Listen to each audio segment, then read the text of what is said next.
Welcome back to another episode of Twisted Helix with Dr. Tomenti. I am your host, Dr. Tomenti, and little dog.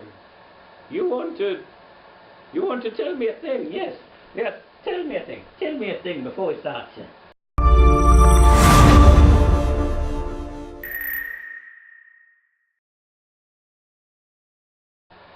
The dog just had to tell me that he was planning on going to another dimension. He was planning on going to another dimension. In a few short days, he was planning on making a trip. But let's forget about that for now. Put that out of our minds, because today's topic is fundamentalist science, specifically focusing on the singularity. But first, a word about fundamentalist science. Several people, I imagine, I will receive several comments, I predict, into the future, that will say, Dr. Tomenti, there is no fundamentalist science, because science is not a belief system. Well, that's where you're wrong. Because that can be fundamentalist anything. Anything that exists in this world can be taken to such an extreme. That it is such an extreme that it is the absolute end-all be-all solver of all things. Nothing on this earth. I am a firm, and I am atheist. I am probably, maybe not as atheist as someone like Richard Dawkins, but pretty close. I am pretty atheist and pretty socialist. But I also believe that there is purpose for everything on earth, a purpose to move humanity forward in some way. Each thing on earth will move humanity forward, but in order for it to move humanity forward, you have to take a moderation approach to it. You cannot go into the extremes, into the fantastical land of fundamentalism, whether it's religion or science or atheism or politics. You cannot go into the extreme, because if you delve into the realm of the extreme, then you start to land in the arenas of many crazy people, and like Fox News and MSNBC and CNN, and you start to give in to those worlds. You start to give in to the fundamentalism. I believe you have all possibly heard about this fellow Ray Kurzweil, and he's a brilliant man, and he works at Google, and he has helped out an organization known as the National Federation of the Blind, with several projects involving scanning technology, scanning print technology into computers. But he is also one of these, possibly the most well-known person, who is talking about the singularity, and when computers will take over and be in charge of everything, and our consciousness will be uploaded, and androids will be walking, and, well, maybe not that part, but computers will be running the show, which in some way that is already happening, but we'll get to that later. Yes, so Ray Kurzweil, he's one of these people who believes that the singularity is this real thing that exists, when in reality, these are people who stole the word singularity from astrophysics. Because the singularity is the center, the very center of a black hole. Why is it a black hole, you ask? Well, you're racist. Oh, that's a good joke. I implore any comedian watching this to use that joke, because that is a good joke. But a singularity is the center of the very center, the core of a black hole is a singularity, and it's this infinitesimal point that has this extraordinary power to it, and that is a singularity. Because as I said earlier, what people like Ray Kurzweil and others refer to as a singularity is it's in many ways already happening. I mean, look at Twitter and Facebook and Snapchat and Instagram and YouTube and what other things that exist in the world? Tinder and Bumble and what else exists in the world? Pinterest and Tumblr and I'm just listing, and Friendster and Amigo Match and Pondface and Weester and Star Matcher and all of these other, and Apple and Microsoft and all of the, and Google and all of these things use computers, and computers are everywhere, and the internet itself is it somewhat of a sentient being already?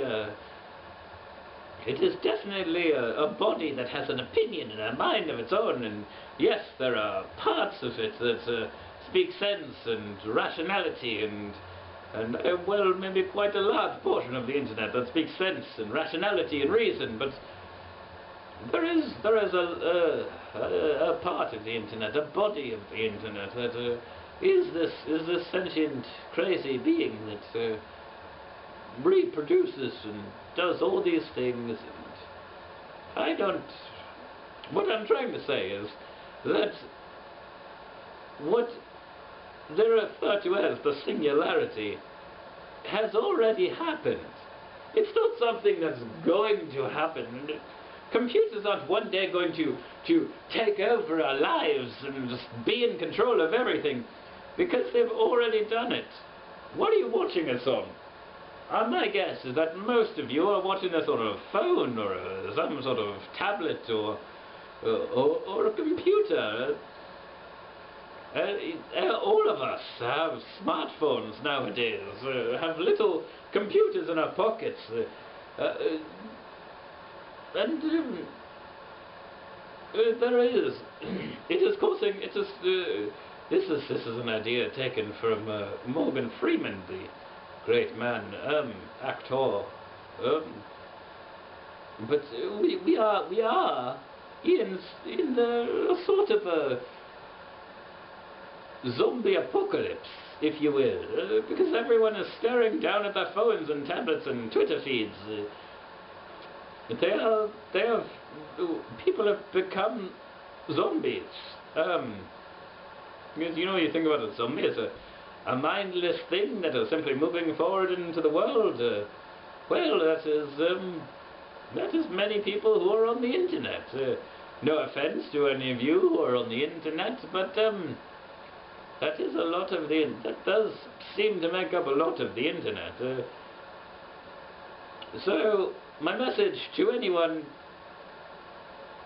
don't get involved. Don't take anything to the extreme. Really, that's not the best way to move humanity forward. We must, as Siddhartha, certainly the most famous Buddha, and Buddhism certainly teaches this. We must take the middle way. We must walk walk on that tightrope which is divides the world between light and shadow and yin and yang and the sun and the moon, Apollo and Artemis, which I realize maybe a more apropos would be gods and titans. I suppose that would be a more apropos comparison to make when using Greek mythology. But yes, we must walk the middle path. We must not go to the extremes of one side or the other. And I realize saying that as a big socialist, but as a big socialist, I also I recognize that other political parties, the people who are in these other political parties, come from a good place. I do think that most people generally want to make the world a better place. Most people generally want to make, in the United States, want to make the United States a better place, or people in the UK want to make the UK a better place, or people in my home country of Austria want to make Austria a better place, Europe a better place. But sometimes we go about it in far too an extreme way, and somehow this gets warped along the way, and we instead of wanting to make the world a better place for itself, for the world, for humanity, there are people who want to make the world a better place simply for them, and all they care about is the advancement of themselves, of their friends, the people like them.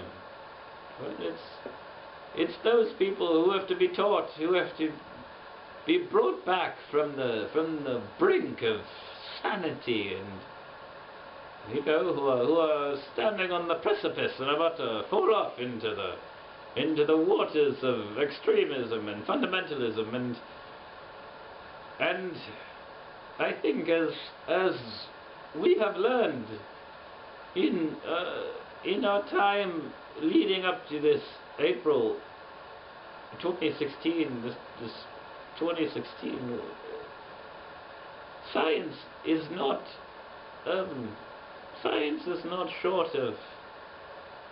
in any way short of fundamentalists. Yes, it's not short of people who take concepts to the extreme and warp them and warn us and come saying, oh, this is going to happen. Well, you don't know.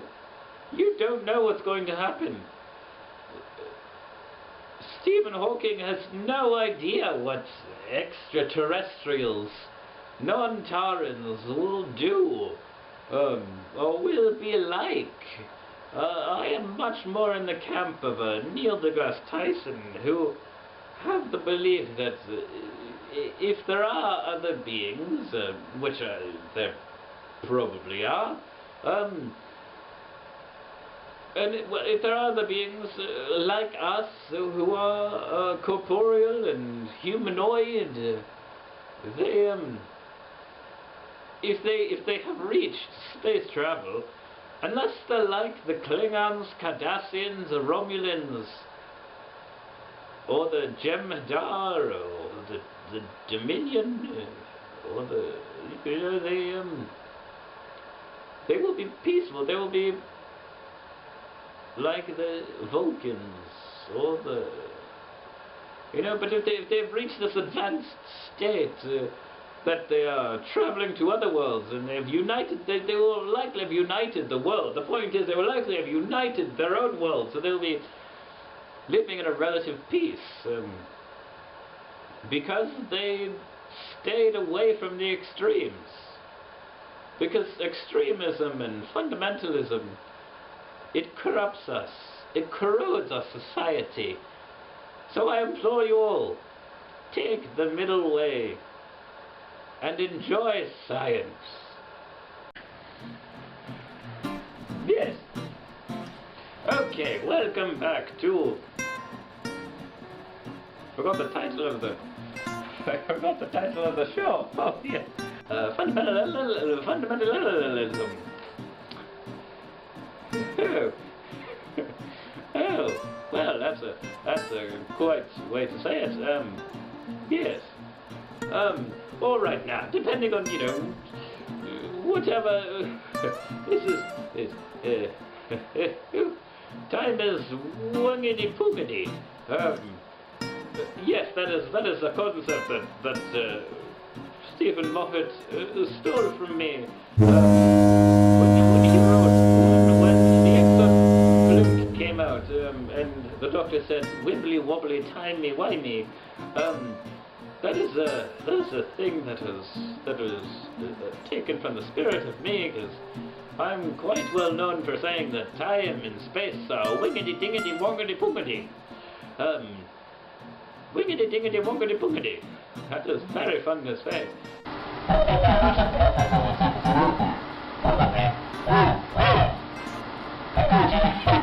Congratulations to the editing team editing this video about fundamental science and singularity. Just let the camera roll and let the government use whatever we can. Oh, now I am. Is that coffee pot still on? Can I get a latte? Yeah, can I get a latte? I can. Good. Can you put whipped cream on that and cinnamon? Yes. Yeah. No Starbucks. Absolutely no Starbucks. The last 15 times I had Starbucks, it made me shit. That'll be fine. That'll be fine. You could do that. Yes, I'm alright with that brand.